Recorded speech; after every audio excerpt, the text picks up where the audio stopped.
Hey, gather round, gather round. It is Friday night in East Lansing. Jim Comparoni, publisher, SpartanMag.com. Come in, gather round, file in nicely, be respectful to one another, behave yourselves for the most part. Let's have a good time, grab a refreshment, grab your favorite beverage. Let us know what you're enjoying tonight. It's Friday night in East Lansing, May 22nd, kicking off Memorial Day weekend. A lot of us are not where we normally might be heading into a Memorial Day weekend. But those of you that are where you want to be, good for you. If you're not quite where you want to be, let's make this weekend, wherever you are, a great place and a safe place, a joyous place. Let's count our blessings and have a good weekend. Off to a good start so far. We're here for the next, hour and a half, talking Michigan State sports. Let me know how the microphone's doing. Let me know if it's coming through this microphone or the phone like last time. Hopefully it's better this time. We're trying for some semblance of professionalism here. We are casual, we are primitive, but we're serious about Michigan State sports analysis, Michigan State sports storytelling, story exchanging with chat input for the Michigan State fans out there, especially the Maggers. Maggers are the Michigan State SpartanMag.com subscribers. If you're not familiar with SpartanMag.com, it is the church of what's happening now in Michigan State sports. The Underground Bunker message board is the daily narrative on Michigan State sports. That's where Michigan State fans from around the world congregate to discuss Michigan State happenings amongst friends, mostly friends. Go into that online community knowing that everybody's a Michigan State fan, so that part is out of the way, and you can just get right to the issues and discuss the issues, make friends, maybe a few enemies, but we keep it civil. But everybody knows that everybody's a Michigan State fan there, and it makes for a great online community, SpartanMag.com. If you're not a subscriber to that website, go check it out. You'll like it. In the meantime, if you're not a subscriber to this YouTube channel, give it a subscribe. That helps us with our algorithms, helps us with our outreach. Also, give us a thumbs up. That helps a lot, too. We really appreciate that. If you don't know how this works, it's kind of a mailbag type of situation. Michigan State fans over at the Underground Bunker message board at SpartanMag.com post questions at the Underground Bunker. And specifically for this podcast, I mean, there's discussions all day about several things. It gets a little bit slower this time of year because there's no games going on, but recruiting is going strong.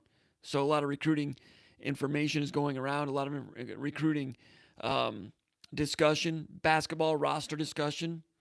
Are they going to play football this fall? That type of discussion that goes on over there. But in one of the threads, I invite people to go ahead and post questions here. I get to those questions in mailbag form. We go over them one at a time. Hopefully I don't get too long-winded on some of those things. That's one of my weaknesses. Can't help it.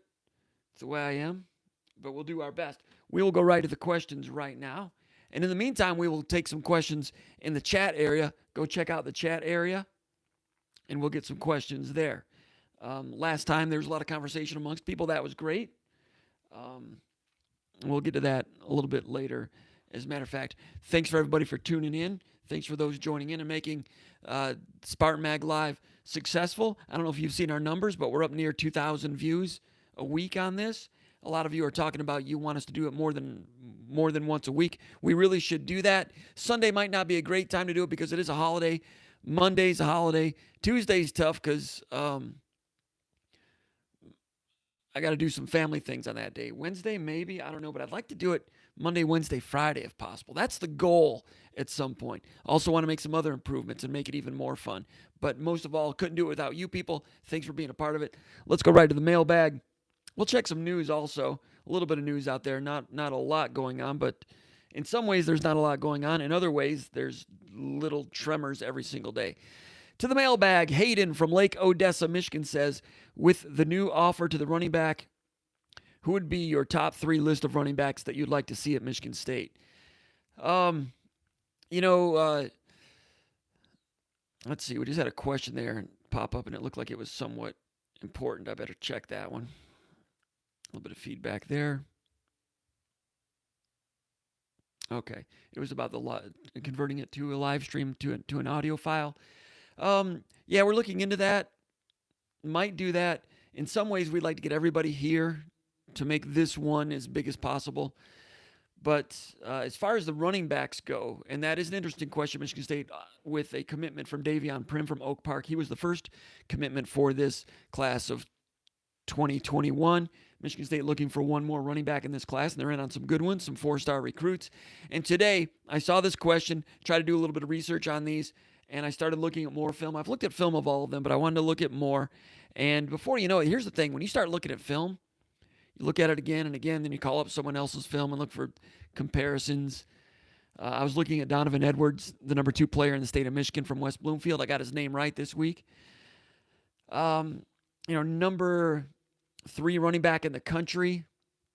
Edwards, 5'11", 193. Number 61 in the country overall. Looking at his film, impressive. I'm trying to think, how impressive is it? So I was watching his film. Then I pulled up some of the other guys they're looking at, including Audric Estime, the running back from St. Joe's Montvale in New Jersey. Number 10 running back in the country. Kyrie Young, 6'2", 210, the number 17 running back in the country from Acton Buchtel. Logan Diggs, number 29 running back in the country from Louisiana. Also, Justin Johnson, number 15 running back in the country. He's from Edwardsville, Illinois. Looked at those guys' film again. And then, then out of curiosity's sake, I went back and looked at some other players' film. I'm like, wait a minute. These guys look good, but do they look great? Okay, who's been great in college football lately? Pulled up Clyde Edwards-Helaire from LSU. He was 5'8", 5'9". He had great change of direction, but it's not quite apples to apples in comparison to these guys. Because I'm trying to figure out, okay, how good are these guys? Edwards, Estime, Young, Diggs, Johnson. Helaire he was a 3-star, but he had some change of direction and some size. I looked up DeAndre Swift, one of the best running backs in the country last year from Georgia, Detroit Lions draft pick. When he was a recruit, he was the number 3 running back in the country. Similarly ranked to Donovan Edwards. DeAndre Swift, great lateral jump cut ability at 208 pounds, 5'10", but that elusiveness with some force behind it. I looked up Sony Michel from Georgia, 5'11", 205. He was the number 3 running back in the country in 2014. I'm looking at their junior film of these guys. I'm not looking at Sony Michel's NFL film. I'm looking at what he was when he was a high school junior. And Sony Michel, what he had, the ability to plant, cut, and accelerate and balance. Great balance from Sony Michel, number 3 running back in the country. DeAndre Swift, number 3 running back in the country. Donovan Edwards, number 2 running back in the country. Edwards is good, and you're asking me who, if I were Michigan State, which of these would I want? And I guess I'd want Donovan Edwards. He's ranked the highest. That's not everything, but that means something. If you get him, you're getting a good prospect, obviously. I'm not going to say any of these other guys are better than Edwards as a prospect, but I'm not sure they're all a little different. So I'm not saying Edwards is head and shoulders better than these. He's very good, and Michigan State wants him badly. The positives of getting Edwards is, first of all, it would show that you were able to go out, make up some ground, and put together, thanks for the text, Dave, by the way, and put together a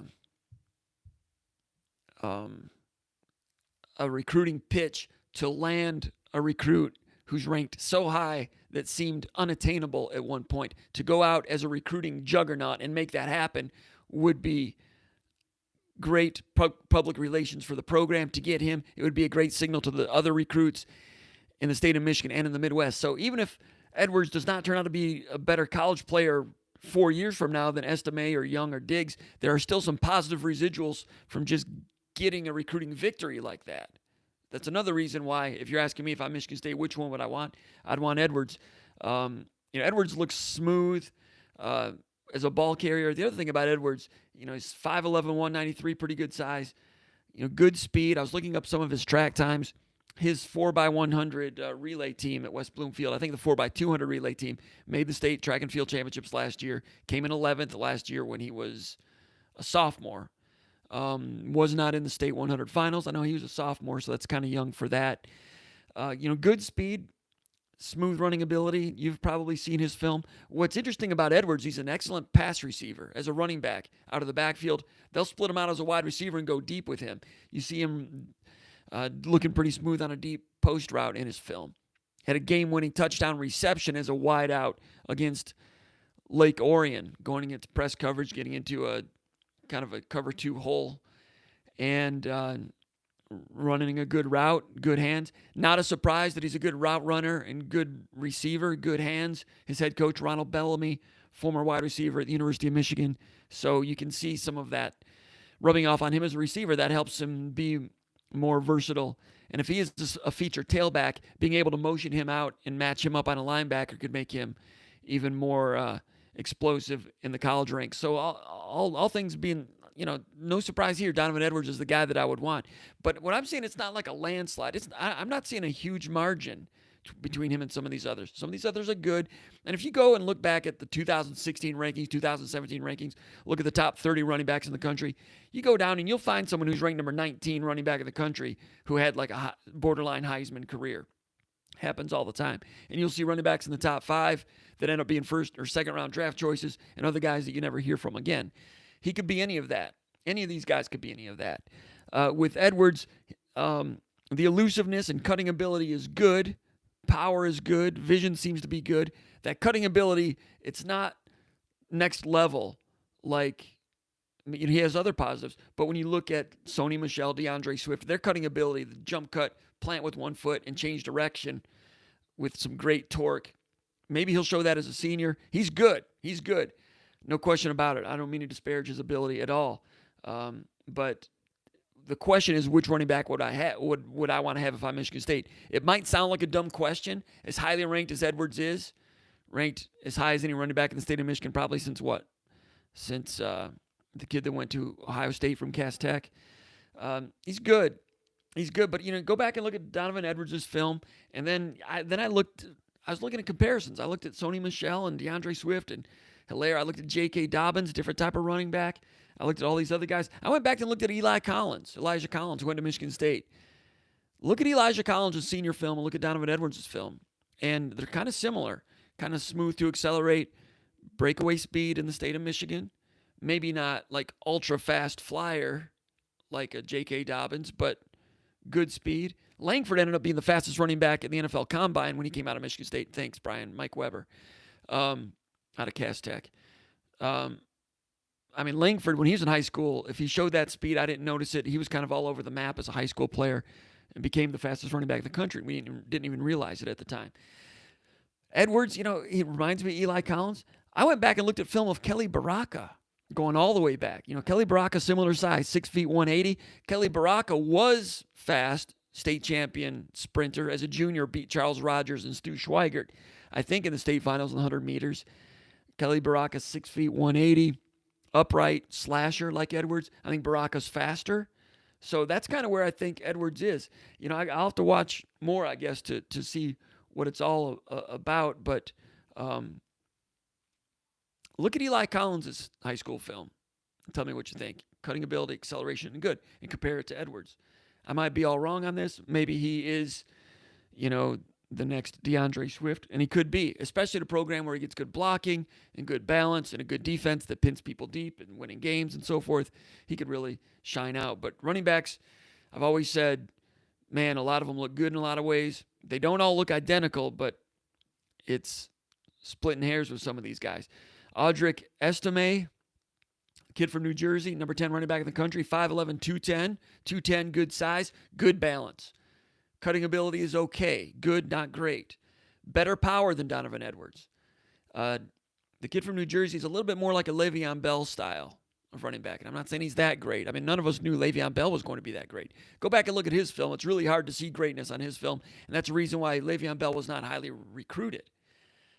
His film was just okay. But Le'Veon Bell played in a high school system in which it was single back, but the single back was at fullback depth. Okay, single back at fullback depth. So he wasn't like really getting it downhill or really the landmarks and the angles he was running with were a little bit different. And it just seemed strange when you looked at him and sometimes it didn't compute.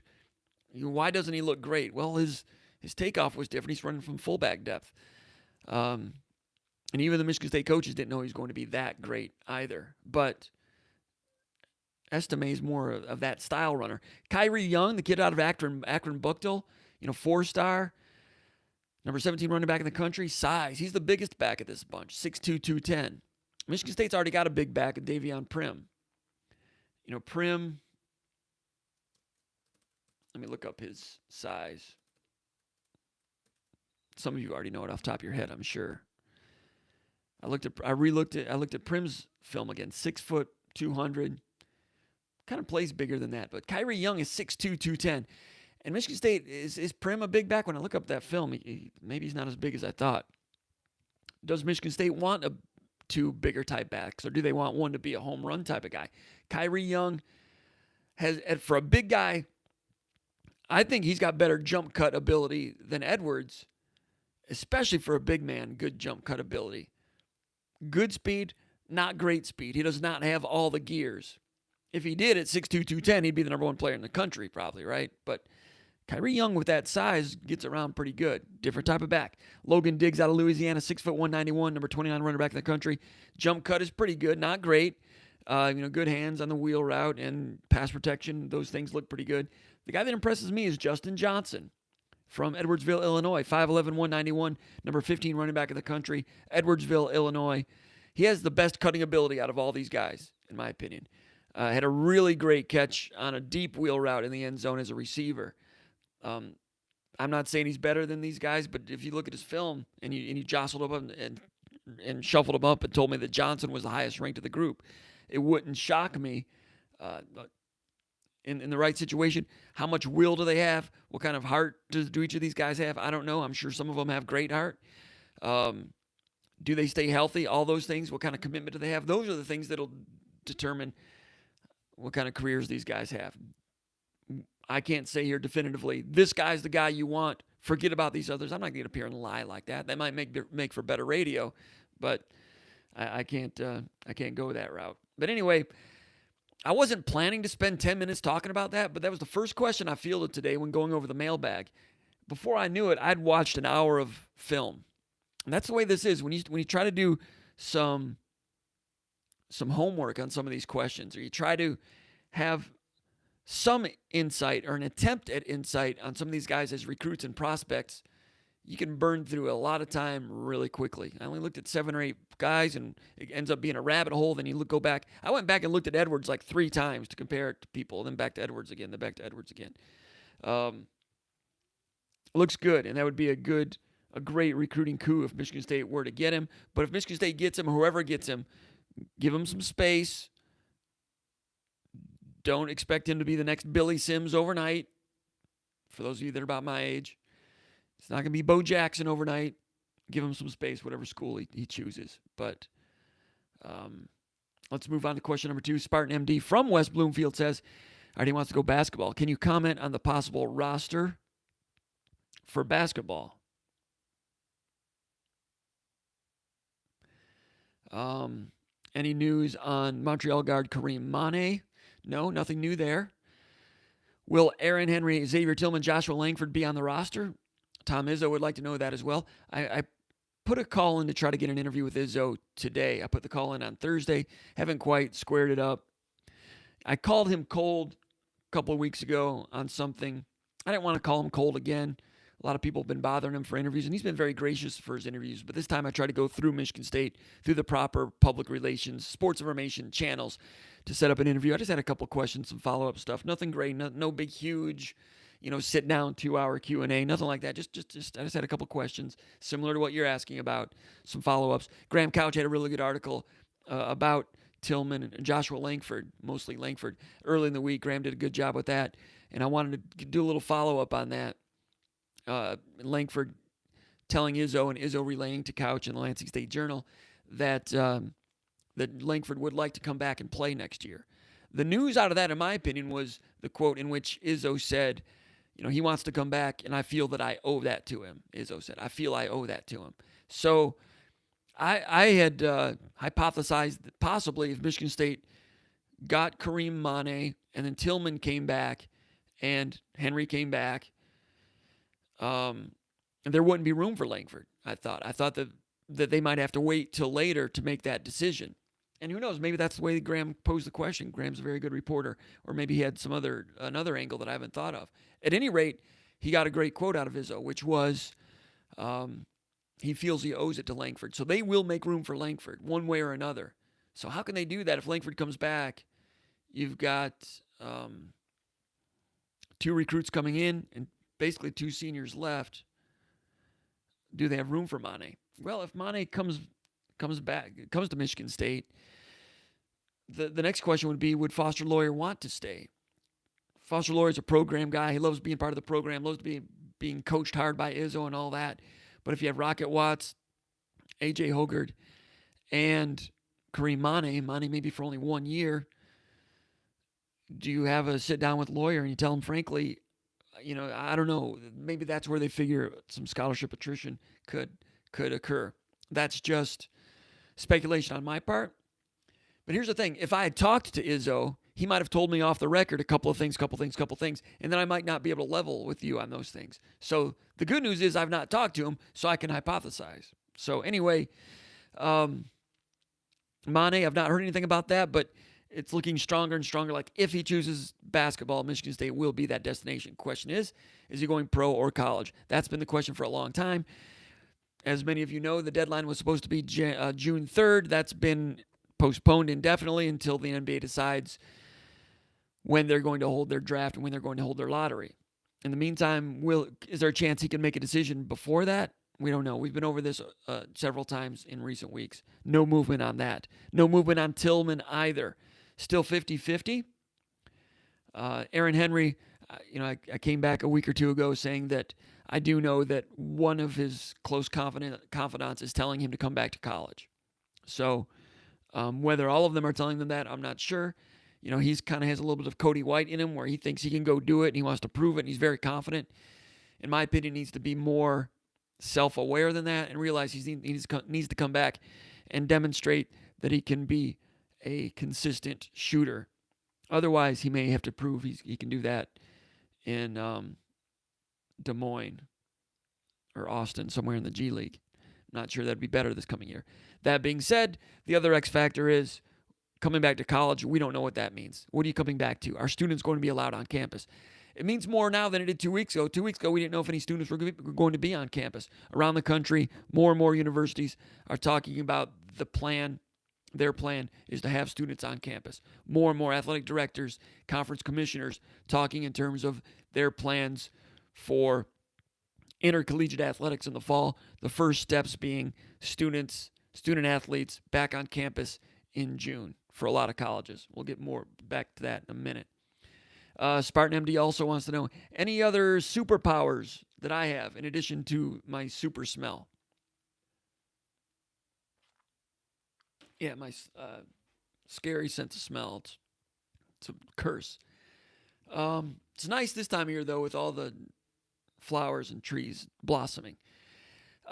Superpowers, when I was younger, up until maybe the age of 35, and back when I was 5, 10, 12 years old, I had a crazy good memory. And I didn't always apply it to academics, but, I mean, if I met you when I was 9 years old, I could look back 30 years, 40 years, and tell you what you were wearing and what you ordered at the restaurant.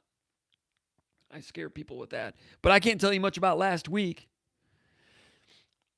I could give examples, but I mean, stupid things like that. It's not interesting, but really some really useless, detailed information that I can recall from 1983, 1978.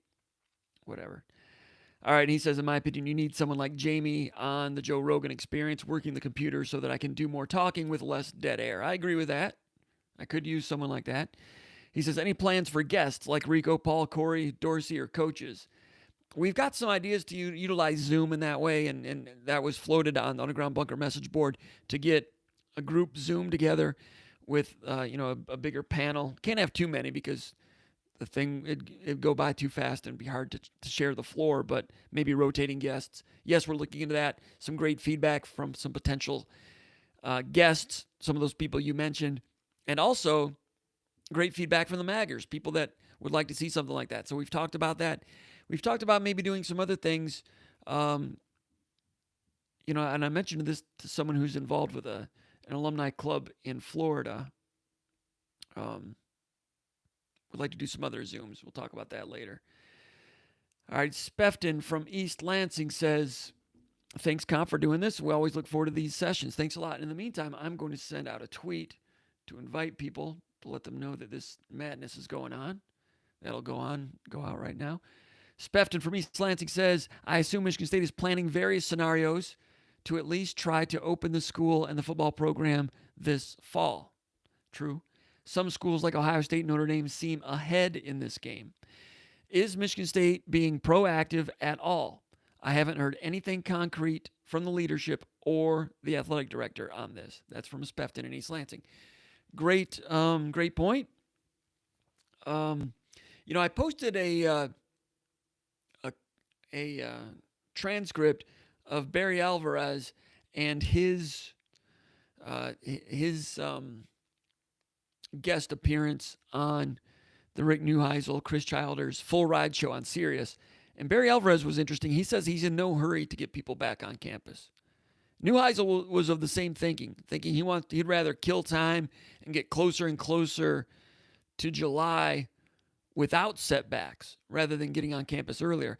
Now, Ohio State, the news broke earlier this week that I think it was June 8th, their president confirmed reports that they're going to ask their student athletes to come back on a volunteer basis. They're able to come back, utilize the facilities.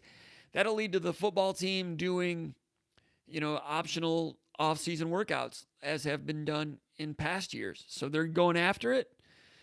Ohio State, they want to keep up with Georgia, Florida, Alabama, and some of those schools that they may compete with, Clemson, in the college football playoffs someday. And there's some reports that some of those schools have guys on campus right now as it is working on things. Are they doing full-fledged optional workouts? Maybe not. But in June, real soon, we're going to see a lot more teams doing that. I think did the SEC, they're welcoming people back starting June 1st or something like that. Anyway, Alvarez is saying he's not in a hurry to bring people back. I have a feeling that Michigan State's president, Dr. Stanley, is going to be more like Barry Alvarez than the Ohio State people. Stanley is an expert in this field, and I suspect he might be safer on these things. In the meantime, today, from a political standpoint, Michigan's governor extended the stay-at-home order to June 12th and extended the state of emergency until June 19th. It was set to expire May 28th, so that was so the stay-at-home order was extended to June 12th. So in the state of Michigan, there's the universities would not go against the governor on that, whereas in Ohio State's going to be on campus, their students, June 8th. They're their own free will to do that. In the state of Michigan, don't even have that choice until after June 12th at the earliest, unless that gets rescinded. So that's not an option for Michigan State. Spefton asked if Michigan State's being proactive at all. Can't be proactive when you're not allowed to do it. So, and I'm not saying that's right or wrong. I'm just giving you the news on that. That was one of the news things we were going to talk about. Also, as far as news goes, we talked about this. This was an item on the Underground Bunker message board today. Mel Tucker had an Instagram live with Jamel Hill, former Detroit Free Press sports writer, former State News writer, and managing editor, friend of mine. I posted on there some of my thoughts about other things. I'm not going to get into that here, but I've always been rooting for Jamel and supportive. Whether I agree with her or not, that's not the point. But and whether you agree with her or not on everything, you can have your opinion. That's great. But that was news today that Jamel had an hour sit down with Mel Tucker, and I enjoyed it. I watched it. It was good to see Jamel again. I've not seen her. I saw her briefly when she was on campus 2 years ago, a year and a half ago, soon after that, the ESPN campaign and the OTL stuff. And I thought that it was good. They talked a little bit about football, but mainly we were just kind of talking about basketball and shoes and food and things like that. And I thought it was good. And with Tucker doing interviews like that, in my opinion, I think it puts the program in a good casual light. Not that casual's good. We're casual here. Sometimes that's bad. To see a football coach be casual like that, I think there's some benefits to that. And anytime a coach is out front and on those platforms and recruits are seeing it, I think it's good. I thought that was a plus. I thought that was good. And I encourage people to check it out over at Instagram, at the Michigan State Instagram page, the football page. It'll be up for another day over there, and then they usually move it over to YouTube. So you'll have to check that out. What else do we have here? Macklin JB from Rochester, Michigan says, has there been any buzz about a grad transfer or a junior college transfer, specifically at the tight end position? No, I've not heard anything like that. And I checked with Corey before I came on the air, and he hasn't heard anything either. Early on, and I hope I didn't mess up the microphone by adjusting it there a little bit. Early on, when Tucker took the job and recruiting first started under his guidance, there was some initial interest in a junior college tight end, but I don't think that gained any traction after that, and I've not heard anything in the meantime. But you ask a good question, because if Michigan State has any need at any position right away, it would be tight end. I would think they could use some help there, especially from a veteran, an older tight end, but I've not detected that. Sparty from Pawleys Island, South Carolina. Hey, Jim, any insight into Gabe Neely's possible decommitment and what changed? He says, also in regards to the Blackwell case being dismissed, are you now able to make any comments? Well, with it being dismissed, it's not like I'm now able to make any comments. I've not changed a whole lot on what I think about that. The one thing is, and I've said it here before, that there were times when I was like, man, why isn't Michigan State just settling out of court with this? A lot of people have said that. Both people that are pro-Michigan State and Michigan State detractors are like, D'Antonio's making a mistake by not settling out of court.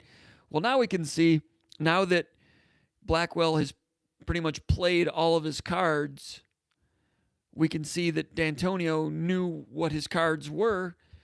And on one hand, Blackwell, as I heard Michigan fans say, he was dangerous because he knew where all the bodies were buried. He knew all the negative stuff and all the borderline illegal stuff or illegal stuff that went on. So when he's out there and he knows where all the bodies are buried and he's ready to turn state's evidence and really go scorched earth and put it all out there, that can be a scary situation. But D'Antonio, as we see now, was like, hey, man, basically D'Antonio was saying, I've got nothing to hide. I've got nothing to hide. And yeah, the picture came out with Dalen Hayes at an in-home visit, or with Blackwell at an in-home visit with Dalen Hayes, which is illegal. Can't have that. D'Antonio in the deposition said that they had not broken any rules, and he was asked that by Blackwell's people, trying to get him into a gotcha statement when he said, I didn't break any rules. They knew they had that picture, and then they floated that picture out to the press, and they're like, gotcha, you broke that rule. And maybe D'Antonio forgot about that. That was 6 years ago. That's a minor rule. You can't be doing that every single day all the time. You do it once, it's a secondary infraction, not that big of a deal. D'Antonio's response to that was, I don't know how. D'Antonio's official response was, I didn't approve for him to be there, or words to that effect. Which made it sound to me like Blackwell might have just shown up, because Blackwell knew Dalen Hayes for years. He knew a lot of those recruits for years. So Blackwell, they're having an in-home meeting, in-home recruiting visit. Barnett's there, Tressel's there, D'Antonio's there. Maybe Blackwell shows up there. And if you're D'Antonio, do you really, during an unofficial, or actually that was an official visit, I think, maybe not. But yeah, it was official visit. If you're D'Antonio, do you really say, wait, stop, this is technically illegal, Curtis, I'm going to have to ask you to leave? If you do that, I mean, do you really do that? That by the letter of the law, that's what you're supposed to do. If it happens once, maybe they correct that, move on. I'm not sure. Anyway, minor infraction. People in the South would laugh that became a point gotcha moment up here. And yeah, like I said, you can't do that 100 times. Doing it once, Michigan State might have even wrote it up, and they might have gotten a slight reprimand with no punishment. I don't know. It's minor if you do it once. Could have even been I'm not going to say an accident, but I'm not sure. I don't know if that was choreographed. Okay. There were rumors that Blackwell had more things that he was going to go to, and there might have been a few more things out there. They didn't come out, I suspect, because he was always floating them to the newspapers, and the newspapers ran with it, with a lot of those things. some of the things he was going to say, if he was the one and only source mentioning it, newspapers are not going to run something off of one source usually. That was one of the weaknesses of the initial ESPN OTL stuff because they double-sourced Lauren Allsweed. They used her twice. Once as a source and once as an unnamed source on a memo. Then later they said that she wrote the memo. But initially, anyway, Journalism 101, 3 sources, 2 sources. If someone has an axe to grind that's trying to dump dirt on a former employer, most news organizations are like, look, okay, that's one source. We need 3 other people to go along with this before we will run that story. So if he has other information, and there might be more information out there, but newspapers might not run those things unless there are other people that will back up what he's saying. So there might be more stuff out there that hasn't come out. Would it be major, more major than the picture? Maybe. Hugely damaging? Not so much now that D'Antonio's not the coach anymore. So, but basically, again, D'Antonio was like, looking at the whole thing now, D'Antonio knew what the cards were and basically said, I don't have anything to hide. I'm not going to settle out of court. A lot of people thought it was a mistake and it hurt the program for a little while, for sure.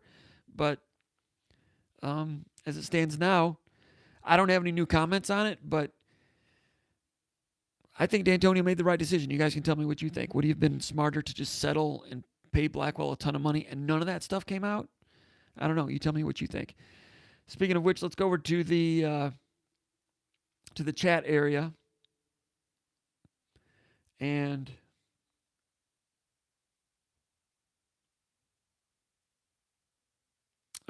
Dave, by the way, I do see what you're talking about, and it is actually up there. Mr. Bowman saying never settle. All right, so anyway, let's see. MM Drippy says, have you seen the flooding in Michigan? It's crazy. Yeah, the flooding. Okemos, close to where I live, it floods a lot over there. There's a park over there, and it's pretty high over there. And it didn't seem like we got that much rain, did it? And Wixom Lake filled up and the dam broke. And Wixom Lake emptied like a bathtub. Okay, I'm being reminded. Gabe Neely. I forgot that part of that question. The question from Macklin JB from Rochester, Michigan.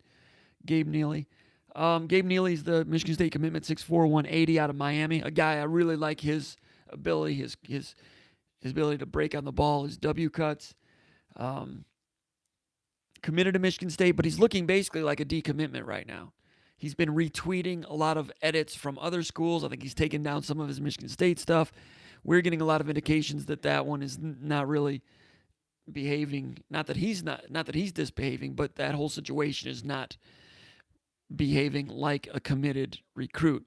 I tried to call Gabe Neely's coach today. Got his voicemail and didn't get through to him. In the meantime, Gabe Neely's been retweeting recruiting edits from other schools, especially Miami, Temple, even Cincinnati, a lot of Cincinnati ones. So what happened there? I've been hearing things like he was a little concerned that Michigan State was recruiting too many defensive backs. Maybe there was a miscommunication there. I'm not sure. When he initially committed to Michigan State, he said he was impressed with Mel Tucker and the way Mel Tucker said, if you come here and work hard, you'll have a chance to compete for early playing time. I'm not going to promise you anything, but if you come here and do all the things, you'll have a very good chance to compete. And it'll be my personal goal, Mel Tucker said, to make you an NFL player. And it was all great and all good at that time. Michigan State's got, I think we've counted, 4 or 5 commitments that have never been to Michigan State's campus.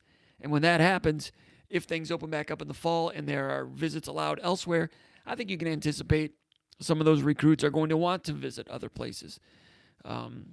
D'Antonio frowned on that in the past. We'll have to wait and see how Mel Tucker deals with that. But it's a different type of recruiting season because of all the situations going on. And this one from Miami, from far away, has never visited campus. Not a huge surprise in some ways. In some ways, it is a big surprise because he was the most boisterous proponent of this recruiting class to try to get other recruits to join him to be part of this recruiting class. And that has done a 180 lately. And we at SpartanMag.com still list him as a committed player, but I could see that commitment being changed soon. So what happened? Hard to say.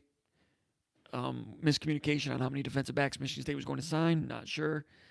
But I do think Gabe Neely is a good player. I said it back then. I thought he was underrated. I thought he's a 4-star type of guy. If he continued to improve at his size, I think it's very intriguing how well he moves.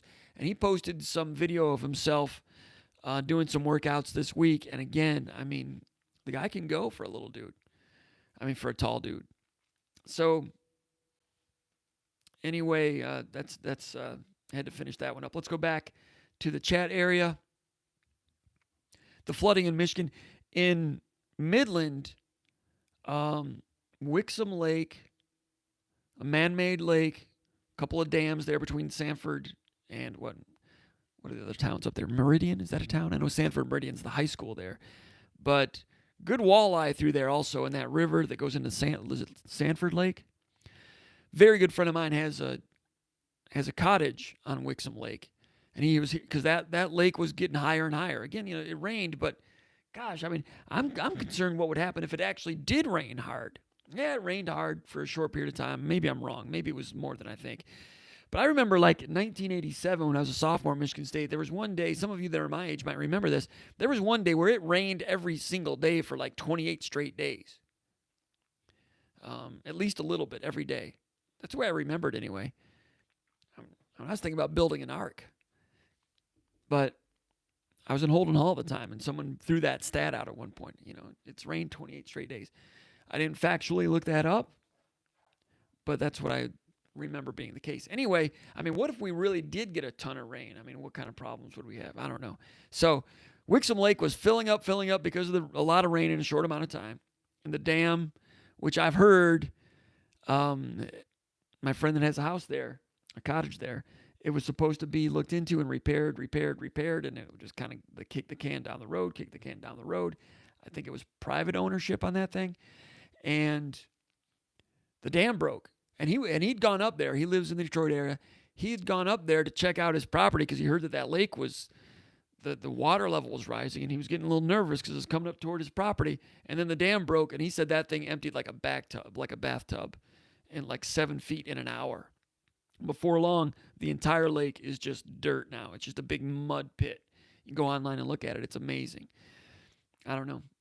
They're hopeful they can redam the thing and get that lake back. But a lot of lakefront property is now big mud crater property. It's pretty sad. In Midland, 10 feet of water? I've not seen it with my own eyes, but certainly sad and serious. So people in Midland, I hope you're well, including my friend Beasley, who's originally from Midland, in the Jew days. Carter917 says, "Hey, Comp, how you doing? Good to see you. What's up, fellas? Vischer, the Bell Cow, Old Tuck in the barn. Brad Fishenko checking in. Thanks for continuing to do these. Thanks, Brad. Drippy, sounds good. Thanks for the mic check. The Bell Cow, James Inman, sounds good for the mic. Thanks. This is what let's see. I'm looking for some questions here. Do you know anything about Henry or Tillman coming back, or if Kareem Mane will stay in the draft? Nothing new. We went over that earlier. Nothing new on that end. And also, I've not heard anything in terms of those scales tipping. It still sounds like 50-50. And if it is other than 50-50, they're not showing their cards. Nobody is. Brad Fishenko says, if you're not a Magger, join. You won't regret it. Thank you, Brad. Appreciate that. Thanks a lot. It's good to have some positive feedback like that. So Drippy says, look forward to this every Friday night. Can't help it. It's a good addiction, Drippy. It's good to have you. Rob South says, that BTN special with the Hail Mary game and the former players watching it together with Coach D was pretty cool. I didn't see that. I missed that. They rewatched the Hail Mary thing. Okay, cool. Drippy asks where the wine. I don't have that. I do have one more bottle from Cape May. Maybe I'll open it next week.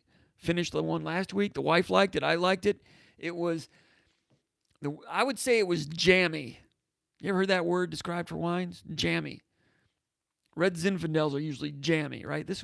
Last week I said it was smooth and fruity. I would say it was good. I enjoyed it. It's a real deal. those of you that didn't see it, go and watch last week's SpartanMag Live. We had a little bit of fun with some wine that was sponsored here by Cape May Vineyards, the southern tip of the Jersey Shore in New Jersey, southernmost point of New Jersey on the Atlantic. Looks like a beautiful place. Gordon says, I'm not going to try to pronounce his name. All right, I'll try. Tenona. Gordon Tenona says, why doesn't Michigan High School have spring football? Michigan High School, they are pretty conservative in a lot of ways. They don't like to change a lot. You know, some of their rules, if you play in an all-star game, you're ineligible for the rest of the year, or out-of-state all-star game. That's why a lot of Michigan players don't play in the Army All-American game, because that makes them ineligible for basketball and track. They're trying to keep things old school the way things always have been. They really want it to be about the towns and the teams and less about the individual. They promote the individuals, but they don't want it to be all about the individuals. I don't mean to speak for them. That's just been what I've observed over the years and some of the things I've heard, which I can understand that. So spring football, does that fit into that as well? Well, it fits into the idea that they would like to keep things the way they are in a lot of ways. If they open up spring football, does that hurt their track numbers, their baseball numbers? It's probably something they don't want to do. I'm sure there's an unintended consequence to that. But if you have spring football within the school, that would prevent some of your football players from doing it with some of these AAU-type teams, at least until the summer. I don't know all the pros and cons on those. Good question. Don't have a good answer. Old Tuck from Ludington, by way of Austin, says, reminding us that that's Bob Oregon country. Speaking of which, I know, my Great Lakes power rankings, number 1 is still Lake Huron. Number 2 is Lake Michigan. Lake Superior, the big mover, has gone from number 3 down to dead last. Homes. Number 5 for Lake Superior. And I love Lake Superior. But I might have to link this. I have to double check it also to see what the source was. But there's a news source going around because of the high water levels in Lake Erie. And they looked into why that is. And 90% of the water in Lake Erie comes from the Detroit River, coming from Lake Superior on down. And the high levels, Lake Michigan, Lake Huron, Lake St. Clair, Lake Erie, high levels everywhere because of Lake Superior. It's not Lake Superior's fault, but Lake Superior is letting out the water. Some of you can correct me on this, but if you correct me, I'll just post the link that I read. It's one source. I don't have more than one source, but the high water marks, it's not because of, according to this, it's not because of global warming. That wouldn't back up the St. Lawrence Seaway at this point. Not yet, anyway, they're saying. It's about Lake Superior and the amount of water that's being let out of Lake Superior. Too much. So for that reason, I drop Lake Superior to number 5. Number 1's Lake Huron still. Lake Michigan's breathing down their neck, though. Bob Oregon country is Lake Michigan, Ludington. It says, how does Hauser compare to Bingham from a capability standpoint? Hauser is more mature, physically more mature, better shooter, much better shooter. Bingham's supposed to be a shooter, but you saw it never quite came around. Maybe it will at some point. Have to see it to believe it. Hauser, better all-around player. Hauser, good passer. Different types of players. Paul Marsh says, hey, Comp, Paul from Rockford, Michigan.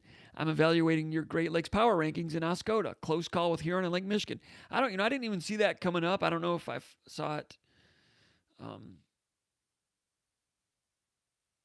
If I saw it out of the corner of my eye or what. But yeah, he's evaluating the Great Lakes power rankings in Oscoda. Close call, Lake Huron, Lake Michigan. I agree, and it still upsets some people that I've got Lake Huron number 1 in my Great Lakes power rankings. There'll be a new vote next week, probably. Carter 917 says, have you heard anything on Budden and Grigsby? Grigsby's looking good for Michigan State. Michigan State confidence meter there, I'd put around 70%.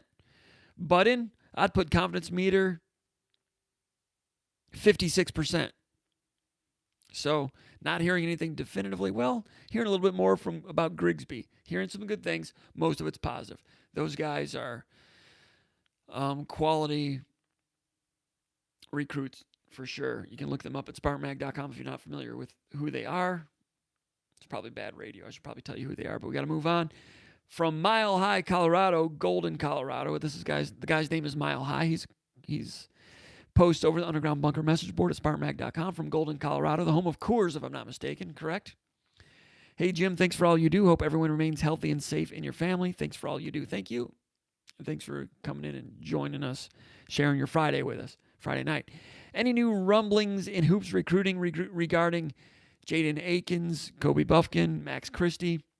He says it seems Akins was about to make a decision and then things went radio silent. I would agree. About 2 weeks ago, there were a lot of indications that Jaden Akins was ready to commit to Michigan State. Not sure what happened there. I don't think it's a negative, but I still think Michigan State's the leader there and in good shape. I would have thought stronger 2 weeks ago. I would say no news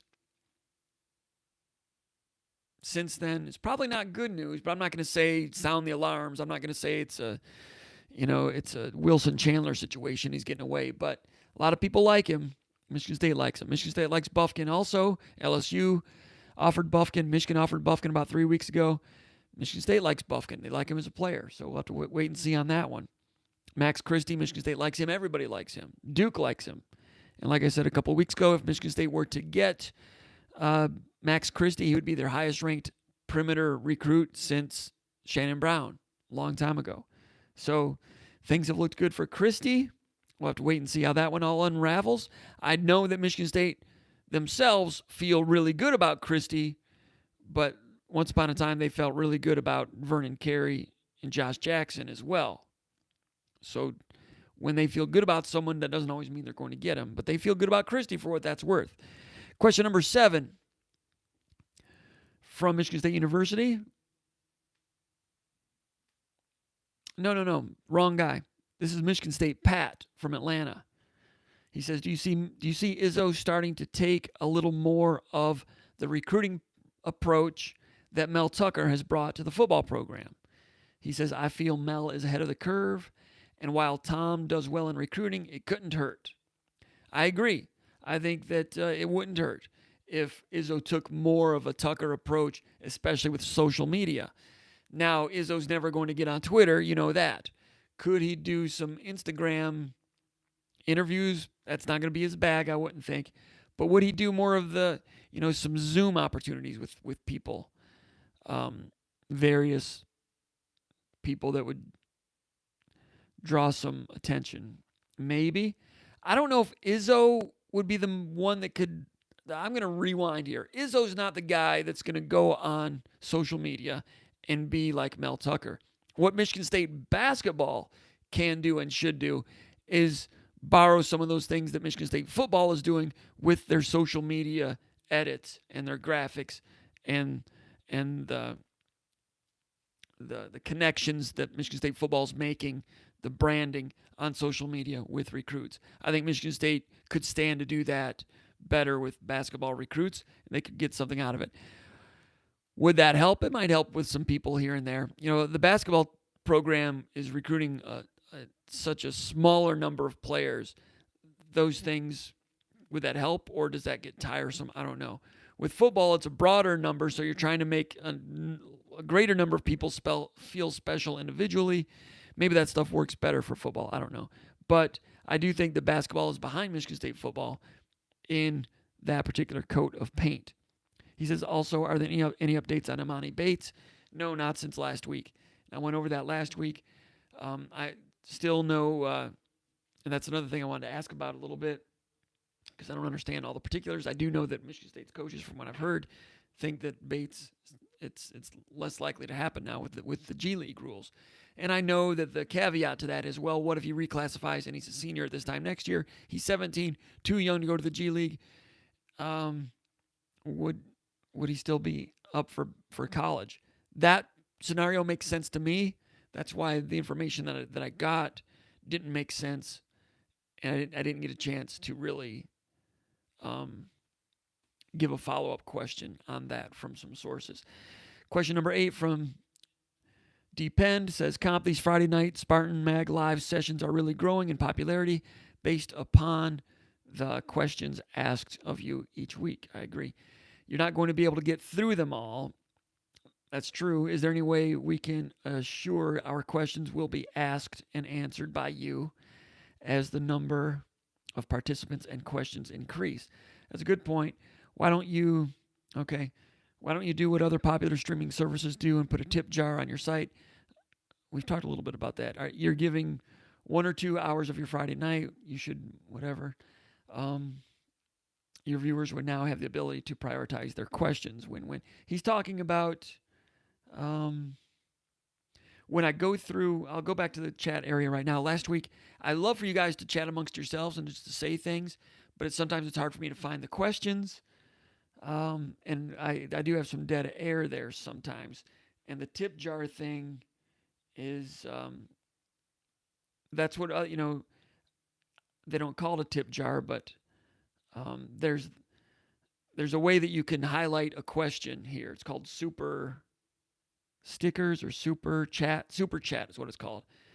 And I guess they do it a lot with streaming video games and things. And I know the Auburn site does this so that I can find questions, or if you want your question highlighted. If I don't know if it's available or not, but on some of the other ones, if there's a dollar sign down at the bottom next to the smiley face, if you click on the dollar sign, it might give you an option. Problem is, hey look, it's a dollar sign because it costs $1 to do it, or whatever figure, whatever. I don't know. I'm not asking anyone to do that. It'd be greatly appreciated if anyone did. I'm not even asking that, but that's what he's asking about. That would be one way to highlight a question and make sure that question got answered or was viewed and accentuated. All right, let's go back to the chat area here. Paul Marsh, we already got into that. German Minhas, you should convert this live stream to an audio file and upload as a podcast. Not much extra work for a broader audience. Would be a broader audience.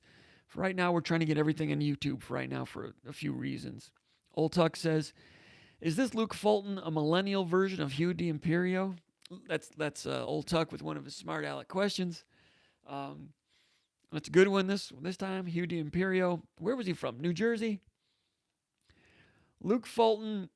There was an update about Luke Fulton from his local television station in Ohio. They got in touch with him, did a Zoom interview with him, and he's excited to get going. He had a little bit of information about Mel Tucker, but it was basic. It was nothing too revealing. But Luke Fulton's out there working out, an Ohio guy that I think's got a chance to maybe be an inside linebacker, compete for that job at some point soon. I would have loved to have seen him in the green-white game. Hugh D'Imperio was a big guy, ranked kind of high, never really got on the field. Not sure he was all that quick. I don't know. Brad Fashinko says the math. His age in terms of the G League doesn't add up with Bates. Any updates from your sources? The math does not add up. I agree. I just went over that again. Still digging on that one. Still working on that one. I know it's been a long time, but still working on it. Paul Jacobson says, Langford wanting to come back was a big surprise, at least to me. Imagine him healthy and in that lineup. Not holding my breath on his ability to stay on the court, but fingers are crossed. That's from Paul Jacobson. I would agree with all that. A lot of basketball comments this week. That's good. And Langford coming back, the last time he played was December of 2018. The last time he played for Michigan State. You're talking December 2018 against Northern Illinois. Played like 8 minutes, 10 minutes. That's when the lower body was starting to hurt him. Prior to that, he played against Oakland University. The last time he played against a real opponent, not that Oakland's not a real opponent, but like a name opponent, was Florida. Remember when Michigan State went down and beat Florida? That's the last time he played in a meaningful game. Remember when they beat Florida in 2018? December 2018? That's a long time ago. And at that time, Langford was looking better.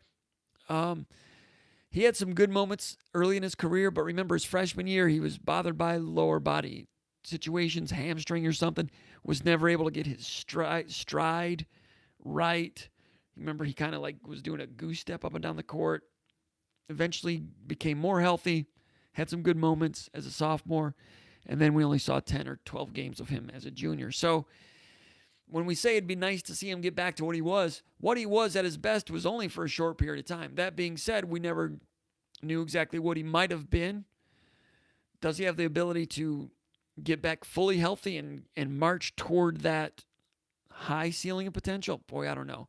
And Izzo's comment this week was, if he wanted to go pro, we were going to support him because he only has so much tread on his tire, meaning he only has so much more use to get out of that tire. In other words, they know that the number of times he can get back on a basketball court in general are numbered and limited. So, if Izzo says that, is that high ceiling of potential still high? I have my questions. I understand, Paul, why you have your fingers crossed. It's hard to say. Drippy says, I heard Gabe Neely's decommitment was grade eligibility related. I've not heard that. I don't know. I mean, it seems to me it's more on his end. And eligibility, he just finished his junior year. There's a long way to go till you start talking about eligibility or lack thereof. But there might be some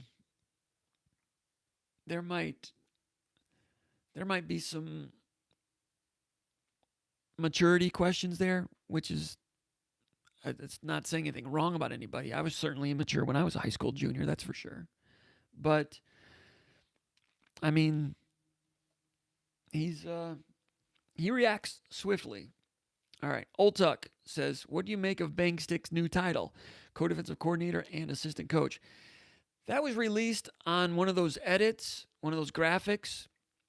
They had the cornerbacks and defensive backs, I think, that went out, and they had that title under his name. You guys can correct me, I didn't see a press release from Michigan State, the university, or the athletic department saying that there had been a change there. So I don't doubt that's the case because the people putting those edits together, it's not like they're going to make that up and make a mistake on that. That piece of paper was put in front of them, and that's what they wrote down. And that seems to be the case.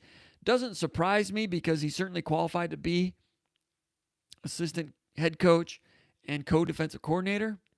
It's interesting. I wonder if as they got to work, that as they worked together, he and Hazelton and Tucker, it just started to work so well that somebody suggested it.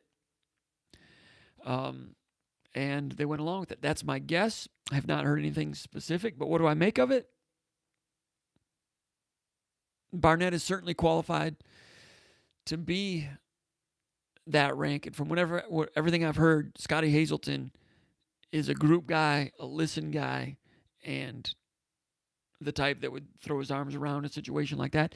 That doesn't necessarily mean... But so the thing is, does that mean that they're equal? I would doubt. I wouldn't think that'd be the case, even though they're both co-coordinators. So that's another question. I'm not sure. Jesse Adams from Mount Pleasant says, do you like Hunt and Mallory? Do you think Hunt and Mallory will be the second team defensive tackles this year? I think Hunt will be. Mallory, he's got to lose some weight. That's the thing. They've only got they've got Slade. Will be moving up to the starting lineup, and Naquan Jones. I assume Slade will be. Hunt's been looking good too. Hunt could compete with Slade for that. Those three will be rotating a lot, I would imagine. The fourth wheel. Sometimes the fourth defensive tackle does not play a lot. Mallory's going to have a chance. Got to lose some weight. Got to get in shape. Would have loved to have seen him in the spring. Haven't seen him. Haven't seen him at all. So do I think he will be? I don't know that he won't. But based on the last time we saw him, he had a lot of work to do. And we're not seeing how these guys are working out right now. So it's really hard to say. Good question. Defensive tackle, not sure. What do you expect from Noah Harvey this year? Keep up the great work, Jim. Thanks, Jesse. Noah Harvey, finished the season with a bang. What did he have? About 15 tackles in the bowl game against Wake Forest.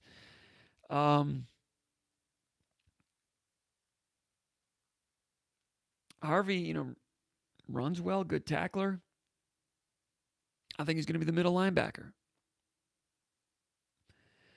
And I think he'll be solid. I think he's got ceiling of potential to be better than he was this year when he filled in for Joe Bocci. And he was pretty good this year. I think he can take it up another level. Guram Minha says DeAndre Edwards. Who's that? Did I say DeAndre Edwards? Did I mess up again? Donovan Edwards? Man, sorry about that. Jim Rushman says, just for fun, list your top 3 recruiters on the football staff. I think Kapilovic is going to prove to be in there. I think Piegler's going to prove to be in there. Mel Tucker. So it starts with Mel Tucker. Have to wait and see on Courtney Hawkins. We know what Barnett, Burton are. They're good. I don't know much about Johnson and Els as recruiters. Gilmore was okay, I heard, at Wisconsin and Nebraska. But Kapilovic is a guy I hear a lot about as a recruiter. Kapilovic, Piegler, Tucker. The Untitled Beer Ranking Show says, hey, fellas, can you go into how different zone blocking schemes are, especially when compared to what we used to do? Zone blocking compared to what we used to do. What we used to do, Michigan State used to do. I mean, zone blocking, you have 5 offensive linemen, and they're usually working in unison. All in unison in one direction. Inside zone and then outside zone. And think about, it's kind of hard to describe it. If you rewound it and looked at it, and when a commentator mentions it, you'll identify it. How's that different from gap blocking or man blocking? Counters and powers are more gap, where you block a gap. And, it's hard to describe the difference between blocking a zone and blocking a gap, Man-to-man is self-explanatory. You're blocking, everybody has a man, and that's what some of the Lloyd Carr teams did at the end, and Michigan teams did for a lot of years. Hard to go into that without some film. Thanks for asking the question, though. Jesse Adams with another question. And we're going to stay under 90 minutes, I think, again today. Jesse from Mount Pleasant says, do you think, or I'm sorry, he says,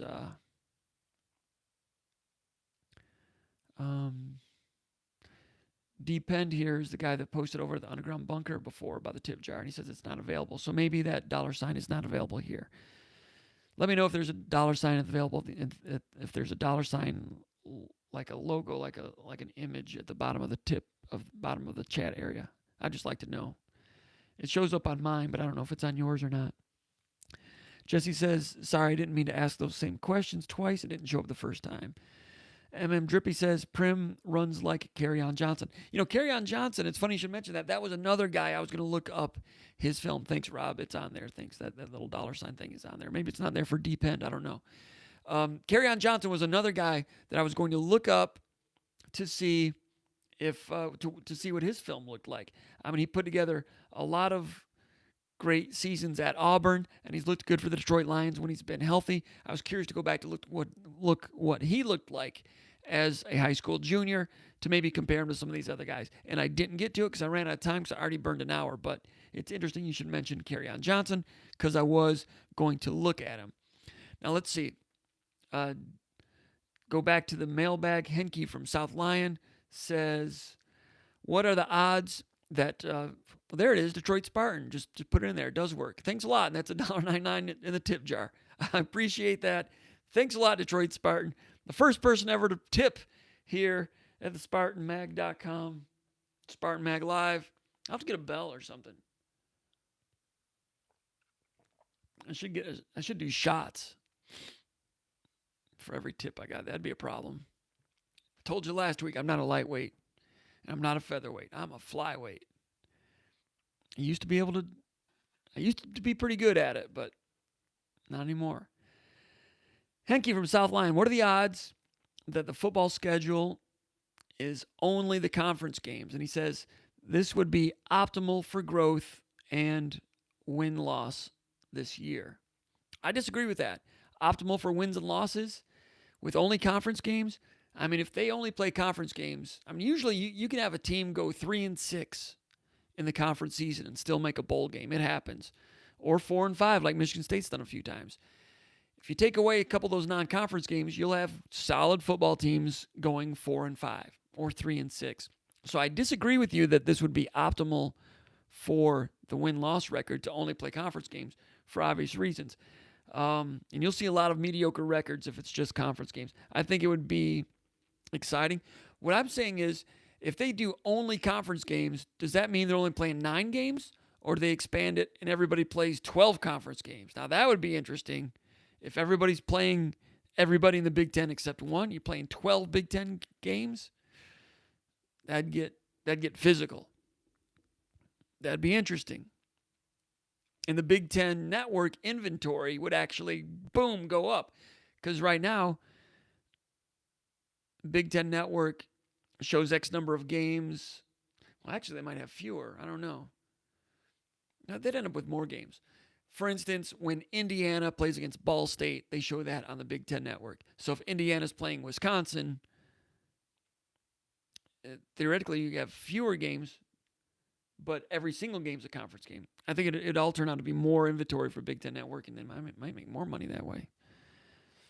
Let's just hope there's football. You're asking me, what are the odds that it's only conference games? I don't know. I mean, the odds that they play a football season, I think they're going to get on campus and they're going to start practice and they're going to have ideas and decisions obviously mapped out as to what happens when one player tests positive and what happens when 4 players test positive. We've heard them talk about it. Was it Barry Alvarez or Neuheisel, one of those guys, saying it's you could almost look at it the way they handle concussion protocol. Or did the NHL say that or NBA say that? Like if one person tests positive, they're quarantined, they're out for 14 days. But what are the chances that they have contacted and infected other teammates in the process? Then you've got a domino situation. Chris Trainum, thanks a lot. Happy Friday. $2 in tip jar. Hey now. Having fun now. Thanks, Chris. Really appreciate that. And we appreciate, Chris, that you've been here. I recognize your name posting every single week. Appreciate that. Appreciate you contributing to the fun here. And thanks a lot. It's good. And no joke about it. I knew about this tip situation. The Auburn site does it. And it does help the bottom line at SpartanMag.com. It helps us. Any new subscribers we get helps the bottom line, helps us procure more writers and provide more content. It helps to make for a better site. It helps to pay for us to go to the bowl games and the NCAA tournament, those hotels, and those type of things. So it does help with, it helps every subscriber we get, the tip jar. It helps us, and it helps us give you a better product in the long term. So all seriousness, we appreciate it. I appreciate it. My family appreciates it. Anyway, what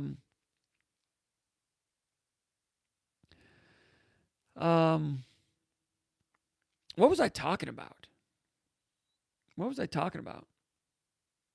Can't remember.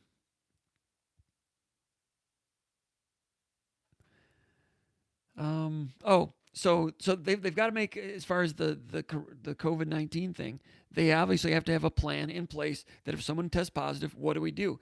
They know that's going to happen. So before they bring players back for optional only workouts, and that might be an interesting little test study. Let's have the players come back for optional only workouts. Let's get them all back. Let them play amongst themselves.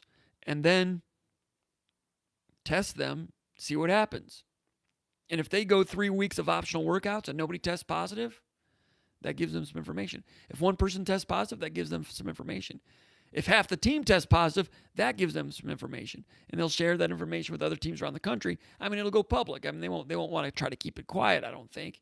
So, but that would give them an idea of what things would probably look like when they get into August camp. I suspect they'll get into August camp, and I suspect they might even kick off the season. But I just have an uneducated opinion on this that I suspect there's. I'm not predicting a spike like some people are predicting, but I'm kind of anticipating that's going to happen. And when that does happen, do the number of positive cases become to the point that it no longer makes as much sense to keep carrying on? A month ago, I would have said I don't see how they play a football season. Now I'm thinking things are heading that way, and you guys all see that. So I think it's going to start. I think camp is going to start. We'll know more in 2 weeks than we know right now. We know more now than we did 2 weeks ago. My guess, I'm anticipating that I'm going to be covering preseason camp in August from a remote location. And the press conferences will be via Zoom. And I won't be there, won't be able to see any of it. Will they let us come in and videotape practice? Probably not. Like to be able to do that, but I doubt it. Will Conan and I get together for some Zoom VCast? Yes. We're planning to do that this week. Paul's been away for some family situations. Paul's doing great. Wish him the best. VCast via Zoom's coming. But I'm expecting, have I bought a plane ticket to Brigham Young? No. Right now, am I expecting to go on that trip? 50-50. 3 weeks ago, I would have said 10%. Right now, I'm 50-50. You're asking me what I think? That's what I think. All right, Hanky from South Lyon also asks,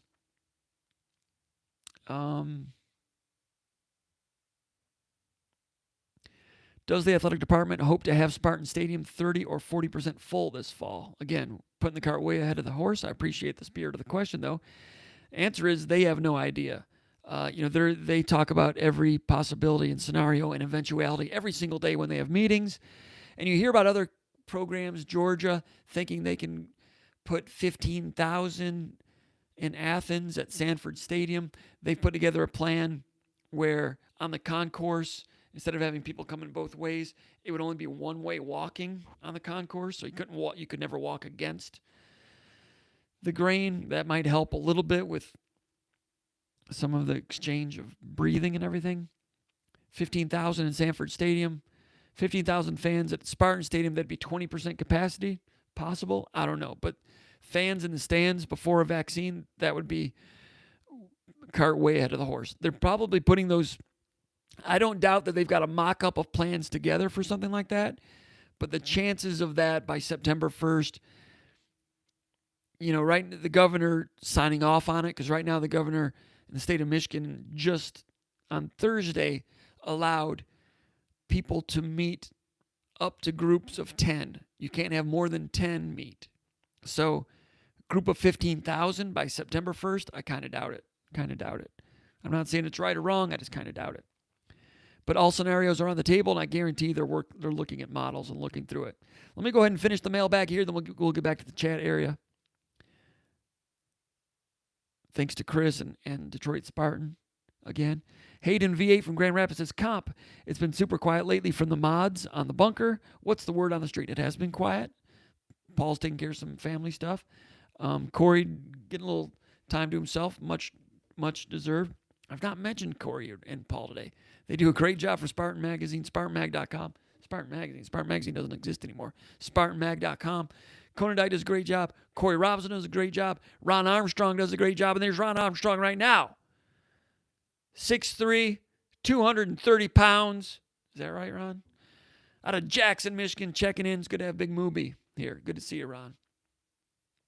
Anyway, word on the street. No new word on the street with Gabe Neely. We talked about that earlier. Tillman and Langford, we talked about that earlier. He says, spill the tea. I don't have any tea. If I had the tea, I'd spill as much as I could without getting in trouble from anybody.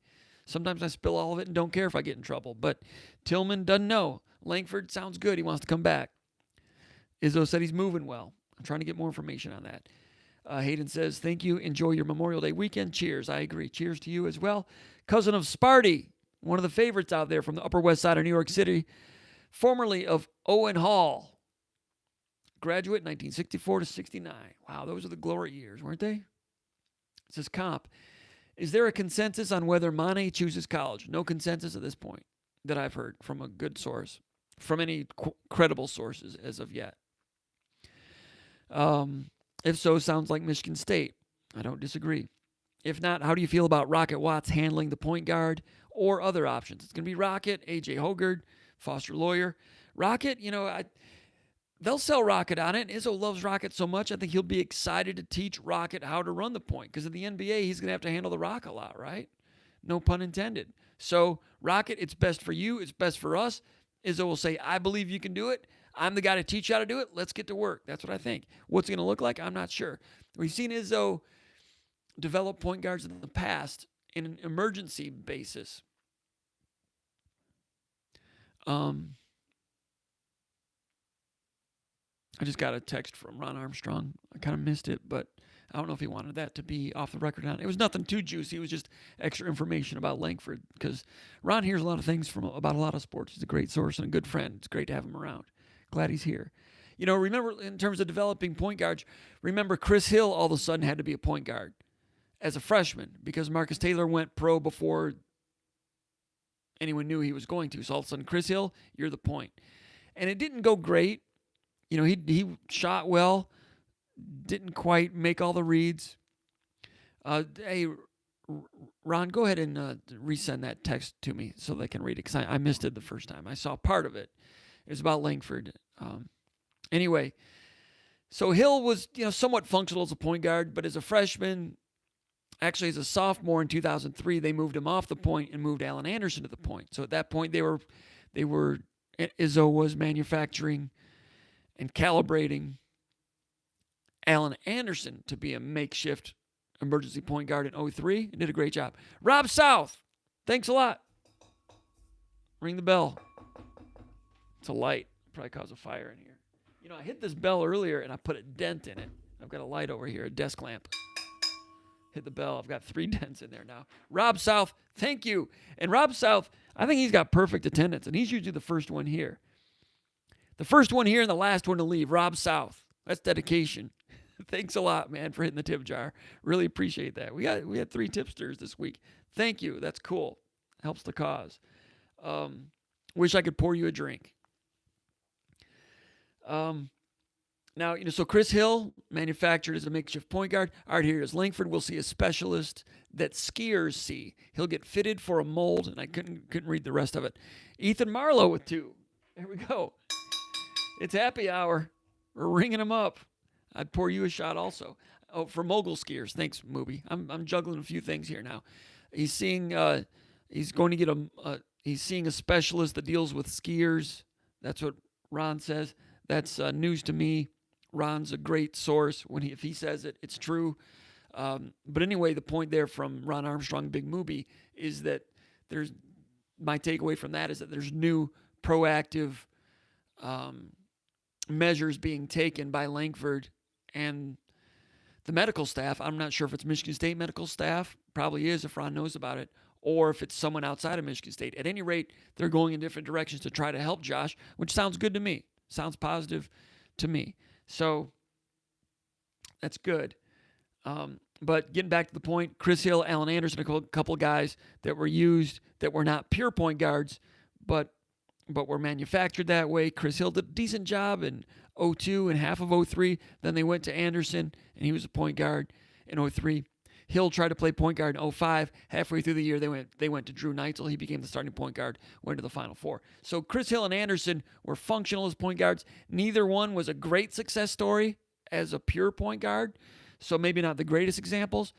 But is Rocket Watts, does he have a better base from which to begin his point guard journey than Hill or Anderson? I'd say so. So Izzo's done it before. And when Watts begins to do the point guard stuff, it might look real great.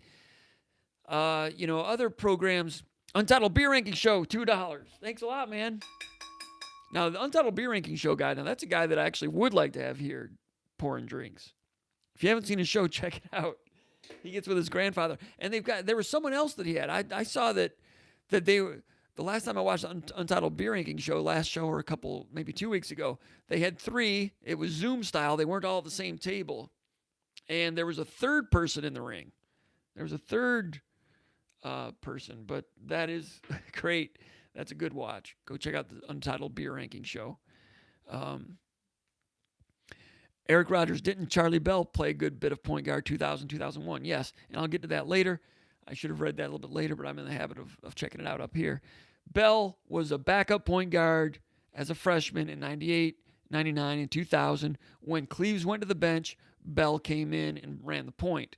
So in 2001, after Cleaves graduated, Charlie Bell became the full-time point guard, and Marcus Taylor came off the bench as the backup. So Bell played a lot of point guard, and that served him well internationally. Made a real good living in Europe and played in the NBA for a while.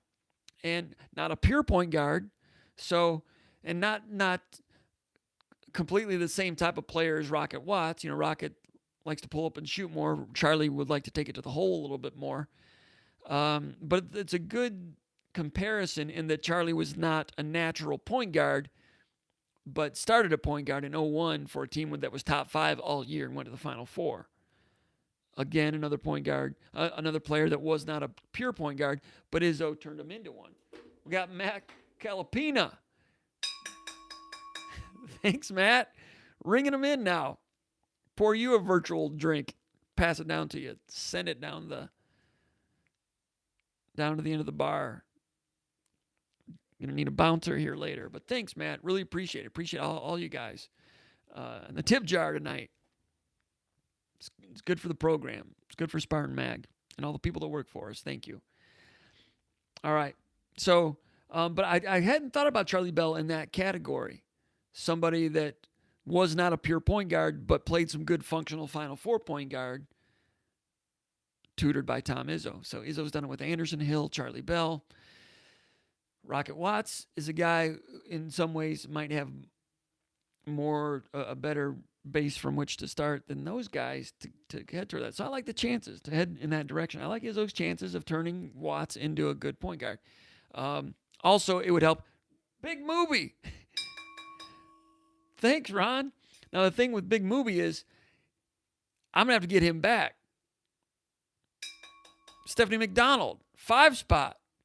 Thanks a lot. And is it you, Stephanie, or is someone using your information? Because I know when Tyrone Garland gets on here, it's Beth Garland or something like that. But we'll go Stephanie. We'll credit that one to Stephanie McDonald. Thanks a lot, guys. Appreciate you. Thanks a lot. By the way, we look forward to having these more and more. I've got some plans for the football season for this too. A little bit different. Don't want to divulge that just yet, but I think we're going to like it. It's going to be fun. I had another point about it. Is really you, Stephanie. Thanks, Stephanie. All right. Appreciate that. And we're pretty well behaved here too, I'd have to say. And we can all be proud of that, gentlemen, that we're pretty well behaved in that regard. So thanks, Steph. Stephanie McDonald. Big. Appreciate that. I'll move on because I had one other point about Rocket Watts, but I can't remember it. Oh, here it is. So Izzo wants to make these guys as good as they can be, and they all want to play in the NBA. And if Rocket Watts wants to play in the NBA at his height, he's got to be a guy that's going to be an on-ball guy. You give it up and get it back in positionless NBA, or even at the highest levels of Europe. But that's something that's in Rocket's best interest to morph from being a wing guard to being a lead guard. It'll help him professionally. So it's not going to be a tough sell to tell Rocket, I want to put the ball in your hands. Izzo loves the heart that Rocket Watts has. He loves him on defense and the competitiveness and the way he's a team player. All those things are point guard attributes. And Izzo and Rocket Watts really formed that type of bond that Izzo has had. Similar, when Izzo really starts loving a guy, like he started loving Cleaves and Draymond Green and, Travis Walton, some of those guys that are just real killers, in a good way.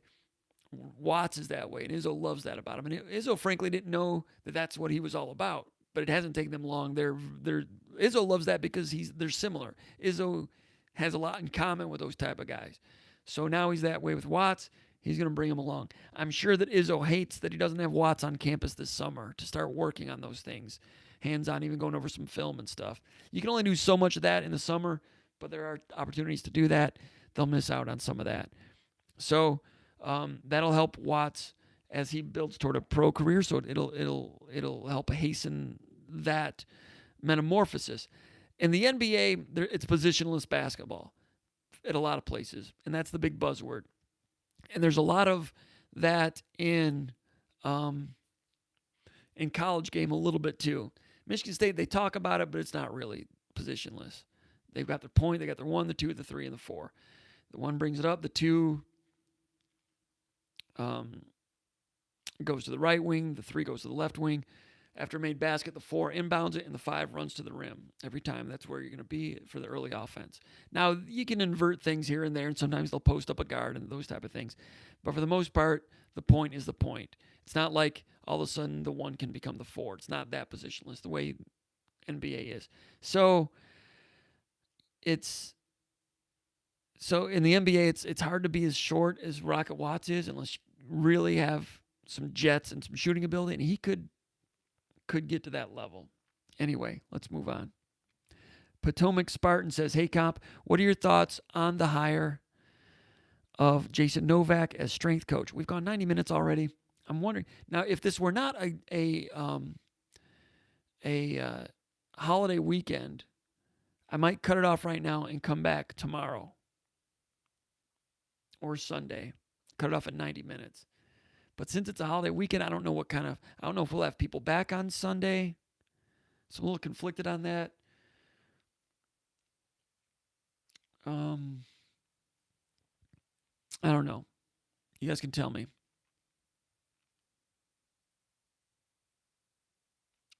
Thinking about cutting it off.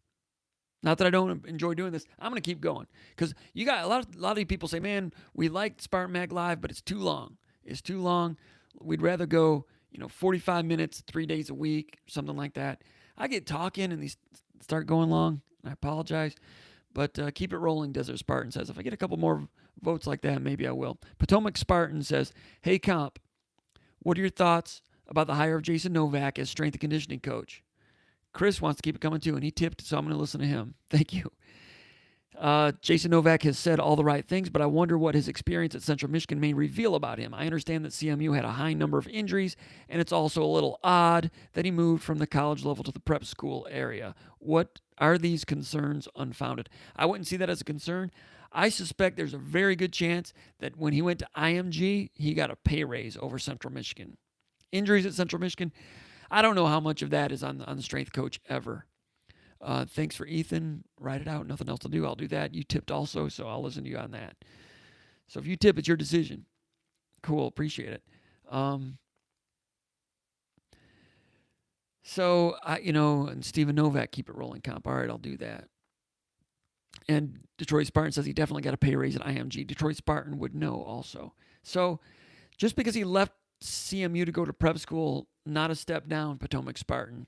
He was, IMG, well-funded organization, pay raise there.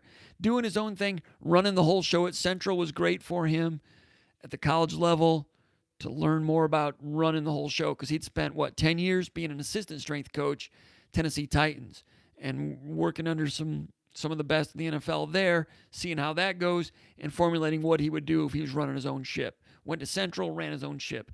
Went to IMG and ran the ship with different age groups with some great facilities. And now he comes to run the big rig at Michigan State. So I think it's the right progression. Ken Manning was in favor of him. Tucker knew about him a little bit from his NFL days. So all of that checks out pretty positively. I think it's doesn't look bad to me, my man. Michigan State University from Walled Lake via the Flint River. He says, do you think this stay-at-home situation might actually prolong the career of someone like Tom Izzo, knowing that he's about done with being stuck at home and he's ready to get back at it? Running out of juice here, so I'm going to wrap it up pretty quick. Could it prolong his career? Possibly. It depends. Izzo used to talk about retirement and say, you know what, when you retire and you're at home, it's not always the greatest thing, I hear. That's what he said. I think you heard it from Mariucci. Being retired and being at home, not so great. So now he's had a chance to be at home and see what some of that's about. Maybe it's been great. Maybe it could work against it.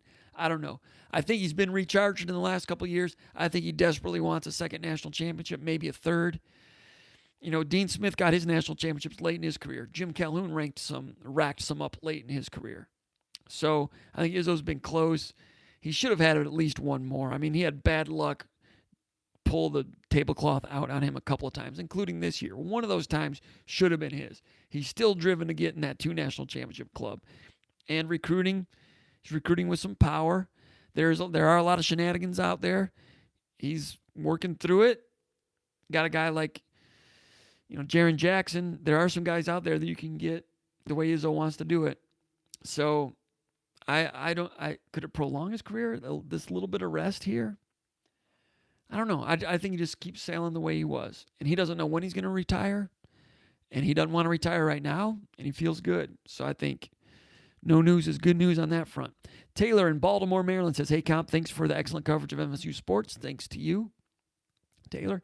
He says, historically, under D'Antonio, Michigan State generally didn't see a huge number of flips each year. The ones that did decommit hurt us badly, like Dwan Mathis flipped to Ohio State. Therefore, and I don't understand what he's saying there. I'm going to skip ahead. In my opinion, preventing decommitments is just as important as securing commitments. Did you get any indication whether Tucker will be better or worse or about the same as D'Antonio when it comes to keeping guys committed to signing day? No indications yet, just getting underway, but the way he's recruiting is different. D'Antonio, of course, was very cautious about accepting a commitment. He'd say, okay, don't commit unless you know for sure. Go home, think about it for 3 days, call us back. Don't commit unless you're sure. And then when they do commit, he says, now, are you sure? Are you sure about this?